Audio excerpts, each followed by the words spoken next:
I want to talk to you for a few minutes about keeping track of your churches. I know when I was a district director, sometimes it was very hard to know which of the churches in the district had girls' ministries and which didn't, especially if they didn't charter. So there's no perfect way to do it, but I just want to give you a few ideas on maybe being as complete in your information as possible. What it boils right down to is communication. You have to communicate with your churches. You can't know that they're there unless you ask them if they have it. So first, I want you to encourage your groups to charter. Now, I know a lot of times that's an issue because many of the ministries don't see the reason to charter. And it is an extra burden on you to keep track of everyone who's chartered. However, that is a great way to gather information. Then you know who the leader is, what their contact information is, approximately how many girls that they have, and all those things. So it is a little bit more work, but it is absolutely necessary.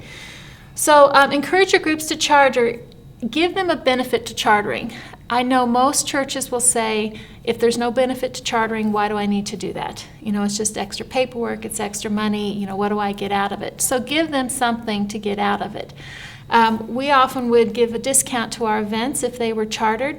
So it took a little extra time for them to charter, but they saved money in the long run for going through the process. So if they were chartered, it cost this much to go to the event, but if they weren't, then it cost a little bit more per girl. Just an idea. You can give them a discount on products that are sold at events if they are chartered. Now that means you've got to keep up with who's chartered and who's not, but it is an added benefit. You can do extra newsletters with tips, or there's all kinds of things that you can do that will give them a reason to charter and make the process as easy as possible. Use your Facebook page to keep track of your ministries.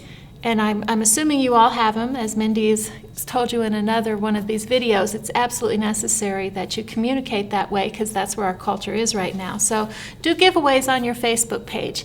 If you ask a question and they volunteer information, say who they are and what church they're from or something, and then you choose from those responses to do a giveaway. But then you can contact them and get their contact information so that you can keep track of that church. That's one way to do it. Once you have information on your churches, you have to put it all together in a way that you can use it. Now, if you are coming in and you're inheriting a database, that can be great or it can be a problem. You need to make sure you go through it. Make sure that it is set up in a way that is convenient for you to use, that you understand. I would suggest that you contact all the churches to make sure that the information is current.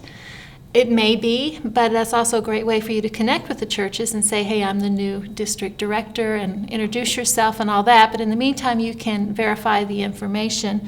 If you have never had a database before, it can be a little bit of a challenge to get all the information into a database, but once it's done, then it's a whole lot easier.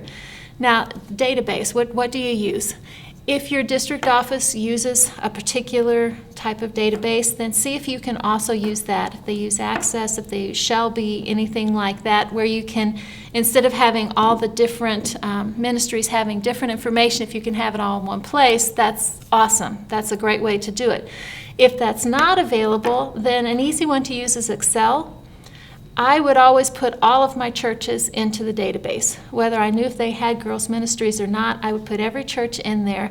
So then that way I could look back and see if I had leader information with that church, then I knew they had girls' ministries. If I did not have any leader information with that church, then I knew that was one that I needed to be contacting. I needed to try to connect with to see if we could set up the ministry. Another thing I would do would be, I would have a column in there that would be last updated. So if I changed any kind of information in the database, if I changed who the new coordinator was, her phone number, whatever, new email, whatever it was, then I would put the date that I changed it in that column.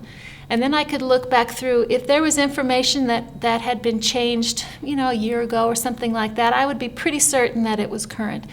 But if I would go back and look at it and information hadn't been changed for 5, 6, 7 years, then I would try to contact that church to see, is that still current information? It may be, but there's a good chance that it may not be current information anymore. And so that gives you kind of a mark that you can look at to see. One thing that you can do too is send out an email occasionally, and I guarantee you there'll be some that will come back to you. But when they come back, then you can contact that church and see, is this still the right person that I need to be contacting? Maybe they've just changed their email, but it's also quite possible that they changed leadership and they just never told you. So that's a good way to do it. Another thing you can do once a year, if you send out a mailing, put address service requested on there. Now, when you do that, realize that it's going to cost you money, because every returned piece of mail the post office is also going to charge you for, but they can give you updated information on that mail too. So you don't want to do it too often, because again, it can get costly, but it's not a bad idea to do every once in a while just to verify that you have the right address information. And it does happen where leadership changes. Sometimes they never tell you, and all your information will go to the old leader, and either they pass it off or it just never gets to the new leader. So you do kind of want to be diligent on keeping up with those things. Use your reps. Okay, they're there to help you, so use your reps. Have them contact every church in their section. It's much easier for them to contact 15 or 20 churches than it is for you to contact all of the churches yourself. So use them. Have them connect up with those churches. Again, it's a great time to introduce themselves, to give their contact information, to make that connection, to start building that relationship, and update your information at the same time. Now, we would try to depend on ACMRs, but that, although it can give you good information, it's late in getting to you, so it's not always current. It's from the year before.